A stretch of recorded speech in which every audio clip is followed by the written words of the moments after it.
Assalamualaikum warahmatullahi wabarakatuh. Perkenalkan kita dari kelompok satu ingin mempresentasikan tentang Child Protection and Welfare. Pengantar perlindungan anak. Perlindungan anak melibatkan pencegahan dan penanganan pelecehan, penelantaran eksploitasi, serta kekerasan. Batasan usia dapat berbeda di negara dan undang-undang tertentu. Perlindungan juga mencakup penciptaan lingkungan yang mendukung kesejahteraan anak secara fisik, mental, dan emosional. Mengapa perlindungan anak penting? 1. Kesejahteraan fisik dan mental. Kedua, fondasi untuk masa depan. Ketiga, kesehatan masyarakat. 4. Penegakan hukum. Prinsip-prinsip utama keselamatan dan kesejahteraan anak. Melindungi anak-anak adalah hal yang penting untuk semua orang di masyarakat agar mereka tumbuh dan berkembang dengan baik. Kepentingan terbaik anak, hak untuk hidup, bertahan hidup, dan berkembang, partisipasi anak. Pencegahan dan intervensi membangun komunitas yang aman dan tangguh. Komunitas yang aman penting untuk perkembangan anak-anak tanpa bahaya dengan akses dasar, area bermain aman, dan perhatian orang dewasa. Ketahanan penting untuk kesejahteraan anak-anak. Peran komunitas yang aman dan tangguh. Komunitas aman penting bagi perkembangan anak-anak dengan akses kebutuhan, tempat bermain, dan prioritas keselamatan, ketahanan, memastikan kesejahteraan anak-anak. Tantangan dan mengatasinya. Membangun masyarakat yang aman dan tangguh melibatkan kolaborasi dengan LSM dan pemerintah, melibatkan anggota masyarakat dalam mengambil keputusan, dan memperhatikan kesejahteraan anak secara penyuluhan. Pelindungan anak menjadi dasar untuk berkembang holistik anggota masyarakat muda. Peran pendidik dalam perlindungan anak.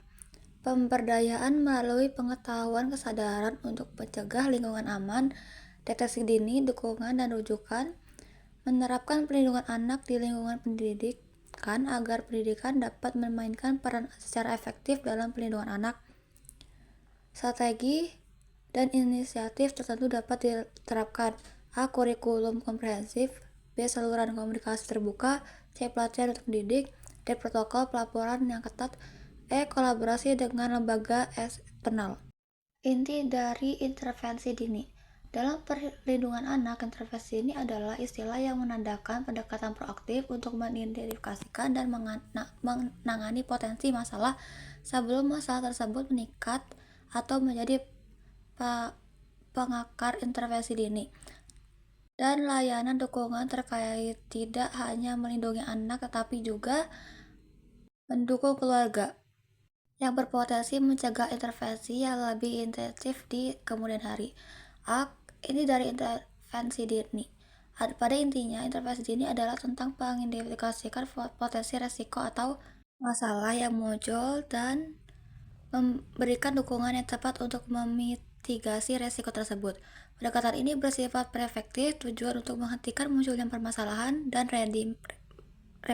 remedial untuk mengatasi permasalahan yang sudah muncul. Manfaat utama dari intervensi dini meliputi meminimalisir kerugian, mempromosikan perkembangan, mendukung keluarga. 2. Spektrum layanan dukungan dalam konteks intervensi dini bervariasi dan disesuaikan untuk memenuhi kebutuhan spesifik. Layanan ini dapat berkisar dari layanan konseling, lokalnya pendidikan, kunjungan rumah, layanan rujukan. Faktor-faktor mendorong intervensi dini. Beberapa tanda atau situasi mungkin mendorong perlunya intervensi dini, termasuk pengakuan dan stigma. Konvensi dan perjanjian internasional tentang hak anak. Konvensi hak anak. Salah satu perjanjian yang paling menonjol dan komprehensif dalam bidang ini adalah Konvensi PBB tentang hak anak. Universitas CRC hampir diratifikasi secara universal, hanya beberapa negara yang belum berkomitmen. Hak komprehensif. Konvensi ini mengelompokkan hak-hak dalam 3 pilar: penyediaan, Partisipasi mekanisme pemantauan. Struktur Undang-Undang Perlindungan Anak Nasional. Pendekatan setiap negara terhadap perlindungan anak berbeda-beda. Hal ini mencerminkan konteks budaya, sosial, ekonomi, dan sejarah masing-masing negara. Namun, beberapa elemen yang sama selalu muncul. A. Undang-undang legislatif sering disebut sebagai Undang-Undang Perlindungan Anak atau Undang-Undang Anak. Undang-undang ini memberikan rincian komersif tentang hak-hak anak di suatu negara. Dokumen-dokumen tersebut menyebutkan langkah-langkah perlindungan, mekanisme pelaporan, dan penanganan pelanggaran, serta hukuman bagi pelanggar. Bagian B. Kerangka kesejahteraan dan perawatan. Kerangka ini mencakup mekanisme preventif dan responsif. Mereka mungkin mencakup Komite Kesejahteraan Anak, unit perlindungan anak khusus, dan pihak berwenang yang ditunjuk untuk menangani kasus-kasus pelecehan dan penelantaran atau eksploitasi. Selain Undang-Undang Perlindungan Anak yang bersifat payung, negara-negara mungkin memperlakukan undang-undang khusus untuk mengatasi permasalahan yang mendesak. Contohnya adalah undang-undang yang melanggar perdagangan anak, pekerja anak, atau eksploitasi seksual anak. Langkah-langkah perlindungan anak dalam keadaan darurat. Yang pertama, mekanisme respon cepat. Tindakan cepat sangat penting. Organisasi seringkali mengerahkan tim khusus yang terlatih dalam perlindungan anak untuk menilai dan menangani risiko yang terjadi. Yang kedua, pembentukan ruang ramah aman anak seringkali didirikan di kamp pengungsian. Ini adalah lingkungan yang aman di mana anak-anak dapat bermain, belajar, dan menerima dukungan psikologis. Yang ketiga, penelusuran dan reunifikasi keluarga. Upaya khusus dilakukan untuk menyatukan kembali anak-anak dengan keluarga mereka. Sampai reunifikasi memungkinkan pengaturan pengasuhan alternatif seperti pembinaan dalam komunitas harus dilakukan. Yang keempat, dukungan psikososial. Menyadari trauma yang mungkin dialami anak-anak, dukungan psikososial seringkali menjadi landasan upaya perlindungan melalui konseling dan kegiatan kelompok. Anak-anak dibantu untuk mengatasi dan menyembuhkannya. Yang kelima, melibatkan komunitas.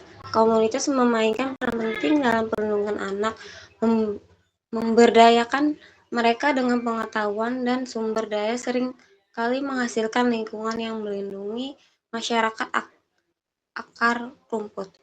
Yang ke-6, advokasi dan kesadaran. Organisasi internasional sering mengadvokasi hak-hak dan perlindungan anak selama krisis, memastikan mereka tetap menjadi prioritas dalam respon kemanusiaan yang lebih luas. Tantangan yang dihadapi tenaga profesional kesehatan. Yang pertama, dilema diagnostik, membedakan antara cedera akibat kecelakaan dan cedera yang sengaja dapat menjadi suatu tantangan. Kesalahan identifikasi dapat menimbulkan konsekuensi yang serius, baik dengan memberikan tuduhan. Yang kedua, kurangnya sumber daya. Di rangkaian terbatas sumber daya, mungkin terdapat kekurangan pelatihan atau alat yang tepat untuk membantu mengidentifikasi dan mengatasi kekerasan terhadap anak. Yang ketiga, kurangnya sumber daya. Yang ketiga adalah potensi reaksi balik. Melaporkan pelecehan terkadang dapat menyebabkan konfrontasi dengan perawat atau keluarga sehingga menempatkan profesional kesehatan dalam posisi yang menantang. Peran sekolah dan orang tua. Sekolah dan orang tua memainkan peran penting dalam menumbuhkan literasi digital. Sementara sekolah dapat mengintegrasikan literasi digital ke dalam kurikulum mereka. Orang tua dapat memperkuat ajaran ini di rumah dengan menetapkan aturan waktu layar, meninjau konten daring secara berkala dengan anak-anak mereka, dan mendiskusikan potensi bahaya daring. Memberdayakan anak-anak dengan keterampilan literasi digital sama halnya dengan mempersiapkan mereka untuk perjalanan di dunia maya. Sama seperti kita tidak akan mengirim anak ke dunia luar tanpa mengajari mereka tentang keselamatan. Kita juga tidak boleh membiarkan mereka menjelajah daring tanpa pengetahuan dan alat yang diperlukan. Anak yang melek digital tidak hanya lebih aman saat daring, tetapi juga lebih mahir memanfaatkan berbagai peluang yang ditawarkan dunia digital. Sekian presentasi dari kelompok 1. Kurang lebihnya mohon maaf jika ada salah kata. Assalamualaikum warahmatullahi wabarakatuh.